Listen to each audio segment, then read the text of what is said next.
Imagine waking up one day, and the first thing you feel is not relief from the night's rest, but an unshakable heaviness pressing against your chest. The room looks the same. The sun filters in through the curtains just as it did yesterday, and your phone hums with the same meaningless notifications. Nothing outwardly has changed, and yet something invisible has shifted. It's as though the air itself carries a weight you cannot name. You go about your days, smiling at strangers, answering messages, going through the machinery of tasks, but underneath it all is a quiet awareness. Something isn't right. Something is off, not out there, but within. You can't point to it, you can't define it, and yet it bleeds into everything. You scroll, you consume, you distract yourself with endless noise, but when silence returns, so does it. That thing, that shadow, that presence you refuse to acknowledge. Here lies the paradox. You are both its prisoner and its protector. You sense it gnawing at the edges of your thoughts, yet you guard it with silence. You carry it through each day, yet you dare not name it aloud. Perhaps you've even convinced yourself that it doesn't exist, that you've simply been tired, stressed, unlucky. But in the dark, when no one is watching, you know it's there, crouching like a beast behind your ribs. Why do we keep silent about the darkness we carry? Why do we deny it, mask it, lock it away? Perhaps because naming it would give it power. Or worse, naming it would make it real, undeniable, impossible to escape. And yet, isn't the silence itself a prison? Isn't denial the very fuel that keeps this shadow alive? You wonder, what if everyone else feels it too? What if the laughter, the productivity, the curated lives we show each other are nothing more than armor against the same thing? A shared silence, an unspoken pact. I won't name mine if you don't name yours. But here's the question that haunts. What if this darkness we refuse to name is not simply a curse, but a teacher? What if it holds within it the very truths we most need, the truths we've buried under comfort, distraction, and conformity? Because the irony is, the more we avoid it, the more power it gains. What we suppress becomes what controls us. What we repress becomes what defines us. And the darkness we refuse to name becomes the architect of our lives, shaping decisions, relationships, and destinies from the shadows. So the question emerges like a knife to the throat. What happens if you stop running? What happens if you turn and face it? Would it destroy you? Would it reveal something you cannot bear? Or could it free you? This is the threshold we now stand upon, the edge between silence and confrontation, repression and revelation. The weight you feel is not yours alone. It belongs to the human condition itself, and yet your relationship to it is utterly personal, entirely unique. The darkness is there. The question is no longer whether it exists. The question is whether you will have the courage to name it. What is this darkness, really? Not depression, not mere sadness, not just fear or despair. Those are symptoms, branches. The darkness itself is the Ruta presence beneath the surface of consciousness, shaping everything while remaining invisible. Carl Jung called it the shadow, the collection of everything within us we deny, repress, and exile. Not only the shameful and forbidden impulses, but also the rejected potentials, the strength we were told was arrogance, the creativity we were taught was impractical, the anger we learned to suffocate. All the pieces of the self deemed unacceptable are buried there. But burial is not annihilation. What we reject does not disappear. It waits, it lingers, it festers. This is why the darkness feels both alien and familiar. Alien, because it contradicts the identity we've constructed.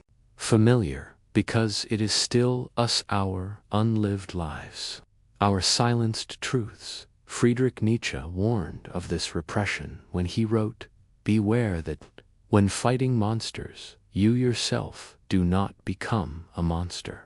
For the one who gazes into the abyss gazes also into you." What we deny in ourselves does not vanish. It grows in secret, demanding recognition, until one day it bursts forth in uncontrollable ways: rage, despair, sabotage, or numbness so complete it feels like death in life.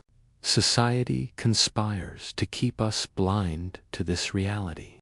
From an early age, we are taught to present only fragments of ourselves: the obedient, the productive, the likable. Aldous Huxley observed how culture itself functions as a grand hypnosis, training us to conform and to silence the voices within that might threaten the order of things. To maintain belonging, we amputate parts of ourselves, but the amputated parts never truly die. They cry out from the darkness, waiting to be acknowledged. Arthur Schopenhauer, ever the pessimist, framed life as endless suffering and striving. But beneath his bleakness lies a crucial insight. Suffering is not an accident. It is woven into existence. And what we call darkness is, in part, our refusal to accept suffering as inherent. We imagine happiness as the baseline of life and suffering as an interruption. But what if it's the other way around? What if suffering, struggle, and shadow are the ground and joy, fleeting as it may be, is the luminous interruption? Jean-Paul Sartre pressed this further. He insisted that our attempts to escape responsibility, to hide in roles, labels, and distractions, are acts of bad faith. We flee into the comforting illusions of identity to avoid confronting the raw truth that we are free, and therefore responsible for the lives we create. The darkness we refuse to name is not just fire, it is also freedom. The unbearable weight of knowing there is no script, no cosmic guarantee, no escape from choice. And Viktor Frankl, who endured the concentration camps, revealed yet another layer. Meaning is not given, it is made. Suffering without meaning devours us. But suffering integrated into a framework of meaning transforms. The darkness, then, may not be something to erase, but something to understand, to redeem, to weave into the tapestry of our becoming. So, the hidden problem is this: we are not merely haunted by darkness, we are in rebellion against it.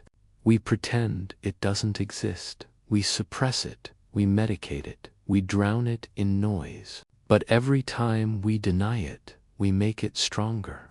Every time we silence it, it returns louder. And in this cycle, the soul suffers not because the darkness is evil, but because it is ignored. Like a child abandoned, it screams for recognition. Like a mirror turned backward, it reflects only absence.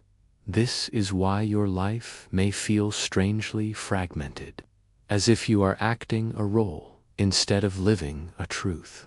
This is why the silence at night feels heavier than the noise of the day. The darkness you refuse to name has become the secret center of your existence. But naming it is dangerous, isn't it? Because to name it means to admit that you are not who you appear to be.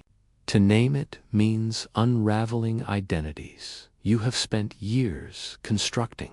To name it means stepping into uncertainty, risking judgment, risking madness, and yet The alternative, the eternal silence, is worse. To continue denying it is to live half-live, fractured, enslaved by forces you cannot see. Imagine walking through a forest at night, the path dimly lit, the trees whispering secrets you cannot decipher. You stumble upon a clearing, only to realize the shadows have moved while you weren't looking. You are not alone. In this darkness, the hidden consequences of what you refuse to face are already at work. When we deny the shadows within ourselves, the mind does not simply acquiesce. It adapts. It finds expression in subtler, often insidious ways. Cognitive biases, neurological patterns, and emotional reflexes conspire to protect us from the unbearable truth of our inner reality. But in doing so, they distort our perception of the world and our relationships. Consider the phenomenon of projection. Carl Jung explained it as the act of seeing in others what we refuse to see in ourselves. That irritation you feel when someone criticizes you, often it is the echo of your own suppressed self-judgment. That rage at injustice, that envy of another's success, that overwhelming fear of intimacy, these are all reflections of the internal darkness we deny. When projected outward, they poison interactions, subtly shaping reality in ways you do not consciously recognize. The consequences ripple beyond the personal. A person who refuses to confront their own shadow may repeatedly sabotage relationships, choosing partners who mirror their unacknowledged wounds. Patterns emerge: distance, repetition of past traumas, inexplicable self-sabotage.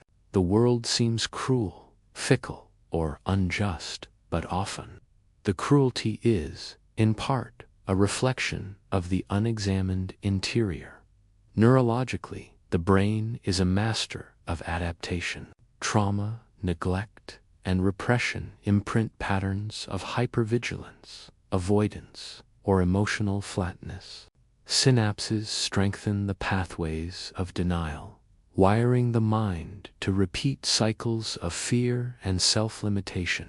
The body, too, remembers: tense shoulders, shallow breathing, a heart that leaps at imagined threats. The darkness we refuse to name becomes a silent architect of our physiology and behavior, shaping lives at levels both conscious and subconscious. On a societal level, collective denial produces a parallel phenomenon.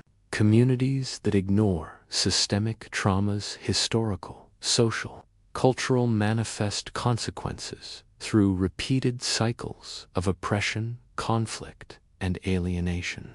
The personal and the collective are intertwined. The shadows of individuals form a shadow society, where disconnection, anxiety, and fear become the default, accepted as normal, never questioned. The unacknowledged darkness is contagious. It seeps into the architecture of institutions, into laws, into unspoken norms. And yet these consequences are rarely overt.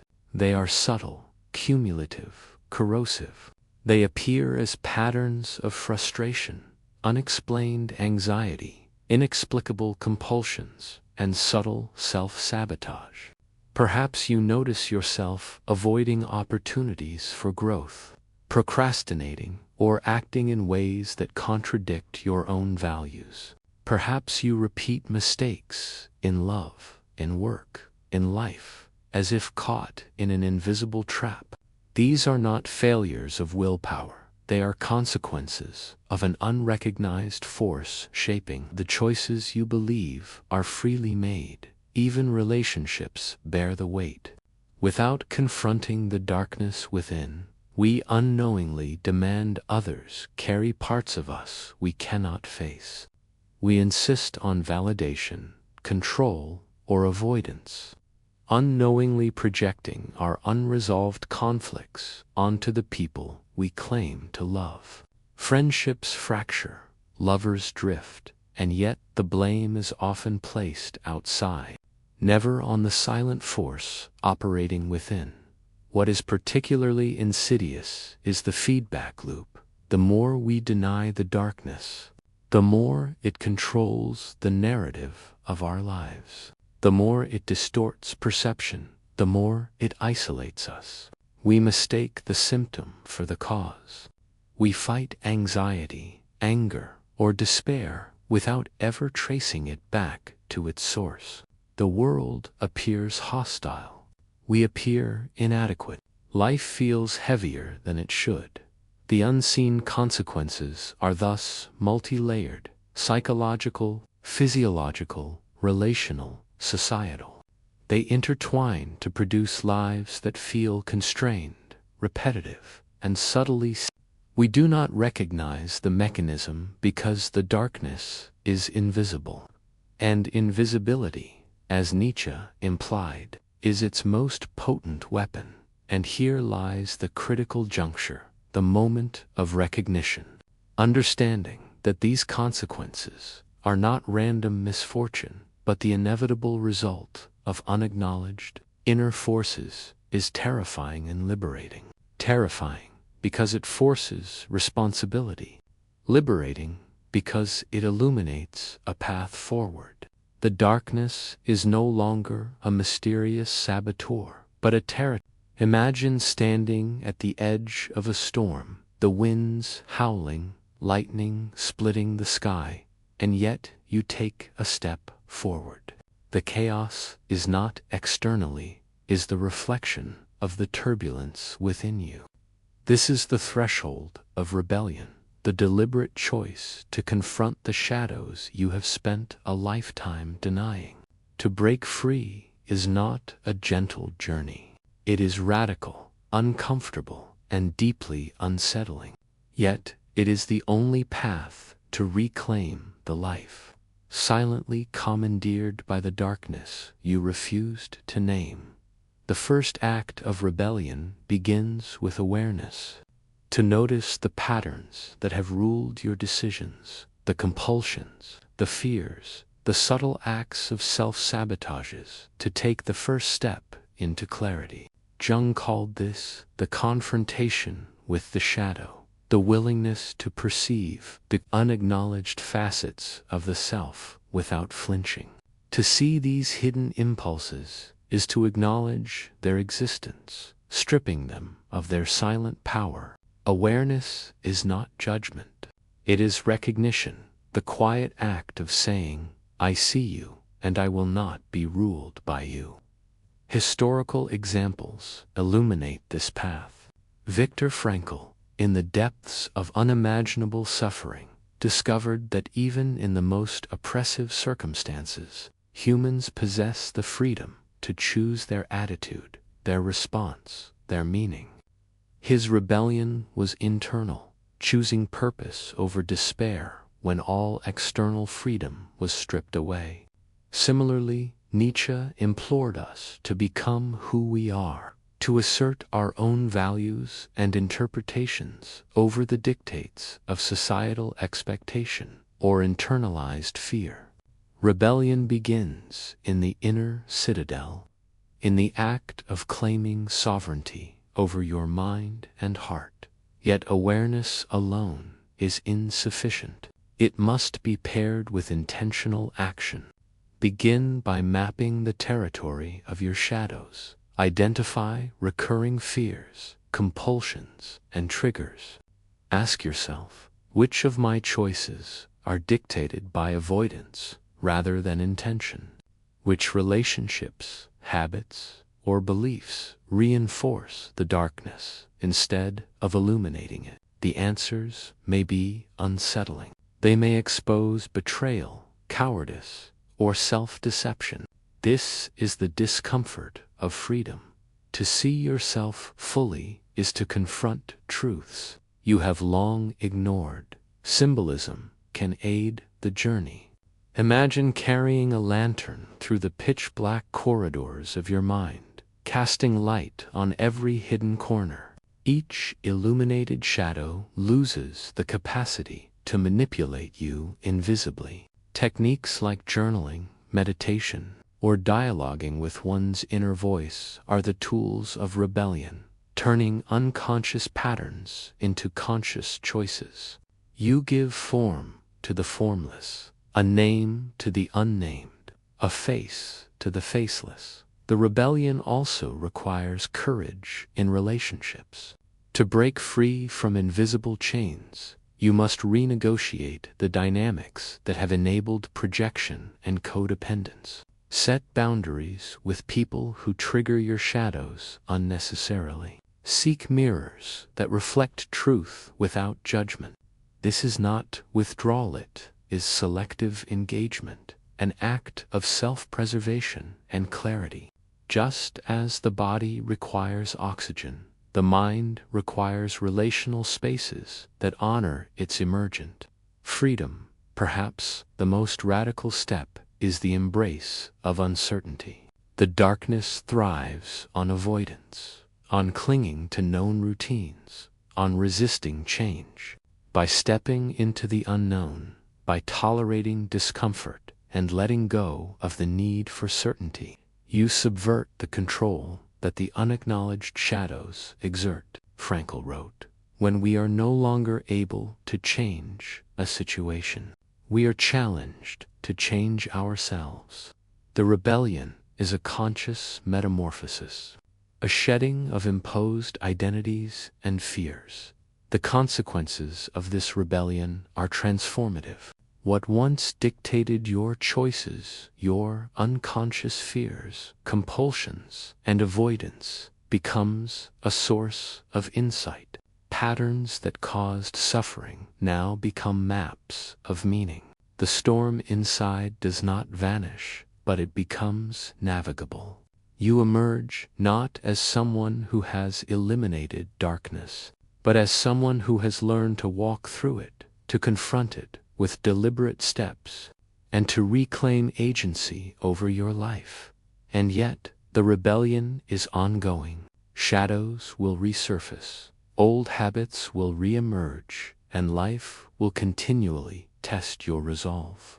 This is not failure, is evidence of vitality. The act of facing your darkness is a lifelong commitment, a continuous practice of self-sovereignty, courage, and conscious choice. Each time you step into the storm rather than retreat, you claim freedom that was always within you but hidden behind fear.